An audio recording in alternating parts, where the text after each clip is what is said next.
بسم اللہ الرحمن الرحیم۔ السلام علیکم۔ شیخ عبدالواحد رحمۃ اللہ علیہ فرماتے ہیں کہ ایک مرتبہ میں نے اللہ تعالیٰ سے دعا مانگی کہ اے اللہ، آپ نے جس کو جنت میں میرا ساتھی بنانا ہے، دنیا میں میری اس سے ملاقات کرا دیجیے۔ فرماتے ہیں کہ مجھے خواب میں بتایا گیا کہ حبشہ کی رہنے والی ایک عورت میمونہ ہے جو جنت میں تمہاری ساتھی بنے گی۔ چنانچہ میں اس بستی کی طرف چل پڑا۔ جا کر بستی والوں سے پوچھا تو انہوں نے کہا کہ وہ تو بکریاں چراتی ہے اور اس وقت وہ باہر کہیں بکریاں چرا رہی ہوگی۔ فرماتے ہیں کہ میں اس طرف چل پڑا۔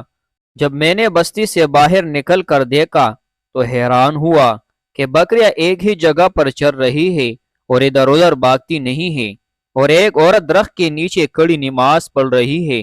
جب میں نے غور کیا تو میں نے یہ دیکھا کہ جہاں بکریاں چر رہی تھی اس چراگاہ کے کنارے پر مجھے کچھ بھیڑیے بیٹھے نظر آئے۔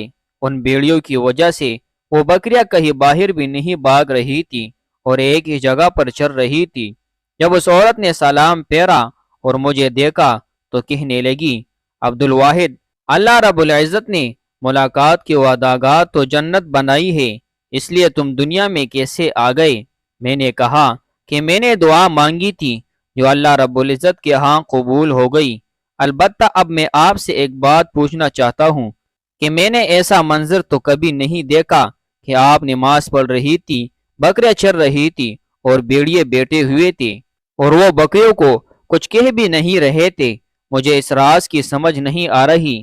وہ کہنے لگی، عبدالواحد، یہ بات سمجھنی آسان ہے کہ جس دن سے میں نے اپنے پروردگار سے صلح کر لی ہے اس دن سے بھیڑیوں نے میری بکریوں سے صلح کر لی ہے۔ تو معلوم ہوا کہ فَاذْكُرُونِي أَذْكُرْكُمْ کا ایک مطلب یہ بنا کہ اے بندو، تم مجھ سے صلح کر لو، میں مخلوق کی تمہارے ساتھ صلح کر دوں گا۔